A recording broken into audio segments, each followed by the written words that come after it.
আসসালামু আলাইকুম রহমতুল্লাহ। সম্মানিত ভিউয়ার্স, আপনাদের প্রতি চরম প্রেম ভক্তি রেখে আলোচনা শুরু করছি।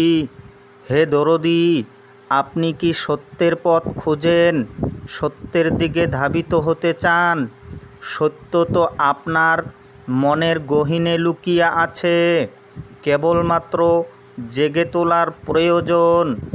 আপনি সত্য তখনই জাগিয়ে তুলতে পারবেন যখন আপনি দুনিয়ার সব পথ ও মত বাদ দিয়ে আল কোরআনের পথে আসবেন। কেননা গোটা দুনিয়া সত্যের পথে বাধা এবং মহাশত্রু শয়তান সত্যের পথে বসে আছে। দয়াময় আল্লাহ সূরা আরাফের 16 নম্বর আয়াতে বলেন, ক্বালা ফাবিমা আগওয়াইতানি লাআকউদান্না লাহুম সিরাতাকাল মুস্তাকিম। অর্থ, শয়তান বলল, আপনি আমাকে যেমন পথভ্রষ্ট করেছেন, আমিও অবশ্যই তাদের জন্য আপনার সত্যের পথে বসে থাকব। এ আয়াত থেকে আমরা জানতে পারলাম যে শয়তান সরল পথে বাধা হয়ে বসে আছে। আর শয়তান দয়াময় আল্লাহর সাথে চ্যালেঞ্জ করেছেন যে আপনি যেমন আমাকে উদ্ভ্রান্ত করেছেন, আমিও অবশ্যই তাদের জন্য আপনার সরল পথে কিংবা সত্যের পথে বসে থাকব। হে দরদি, তাহলে আমরা সাধারণ মানুষ কিভাবে সত্যকে খুঁজে পাব? তার কথাও তিনি পবিত্র কোরআনে বলে দিয়েছেন।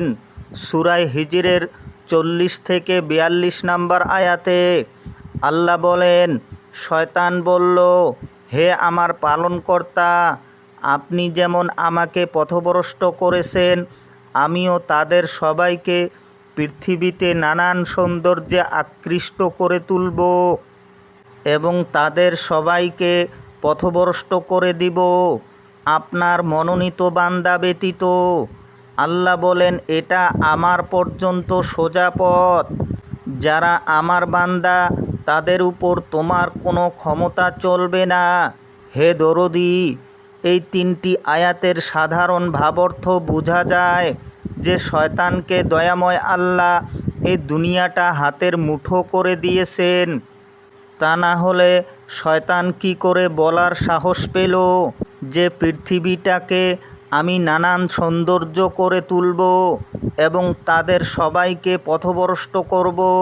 তাই হে দরদি, এ দুনিয়াটাই হচ্ছে শয়তানের লীলা খেলা, আর এই লীলায় সবাই মত্ত। কিন্তু যারা দয়াময় আল্লাহর মনোনীত বান্দা, তাদের উপর শয়তানের কোনো ক্ষমতা নাই। আর এই মনোনীত বান্দার অন্তর্ভুক্ত হওয়াটাই সবথেকে বড় শয়তানের বাধা। এই বাধা পার করে দয়াময় আল্লাহ পর্যন্ত পৌঁছে যেতে হবে। কেননা এই সূরার 42 নম্বর আয়াতে দয়াময় আল্লাহ বলেছেন যে এটা আমার পর্যন্ত সোজা পথ। তাছাড়া সূরা তওবার 119 নম্বর আয়াতে দয়াময় আল্লাহ আমাদেরকে নির্দেশ দিয়েছেন, হে বিশ্বাসীগণ, আল্লাহকে ভয় করো এবং সত্যবাদীদের সঙ্গী হয়ে যাও। আশা করি আজকের বিষয়টি ক্লিয়ার হয়েছে।